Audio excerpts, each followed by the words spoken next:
मी Zahid Khan, dream age कंपनीचा आरोग्य सल्लागार व इथं पूजा गायकवाड मॅडम यांच्या माध्यमातून आम्ही शिळोणा या गावात आलो होतो. या मामाला दिलं होतं, यायला टोंगळ्याचं नसायचं वगैरे त्रास होता, त्यासाठी आम्ही यायला दिलं होतं आर्थो केअर ड्रीम एज कंपनीचं आहे ना. मामा काय नाव तुम्हाला?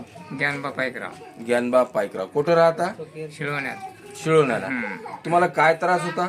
मला पहिल्यांदा बसता येत नसं. हा, बॉटल आता बसता यायला सगळं पहिले तुम्हाला बसता येत नव्हतं, हा. संडास वगैरे लई त्रास होता, लई त्रास होता. बसता संडासला पण बसता येत हा, नव्हतं असं आहे ना. पुढे सरका येत नसं. पुढे सरका येत हा. नसं. अच्छा, आता थोडं आता हे सरका बॉटल घेतली तर किती दिवसात तुम्हाला फरक पडला? मला हे बाटल्यापासून 15 दिवसामध्ये फरक पडला. हे बॉटल घेतली तर 15 दिवसात तुम्हाला फरक पडला. पडला. बसता येते, बसता येई, उठता चालण्यात येते. काही त्रास चालण्याला काही त्रास नव्हता. त्रास नाही. आता बसता यायला, संडासला बसता पण चांगल्या तऱ्हेनं बसता आहे ना.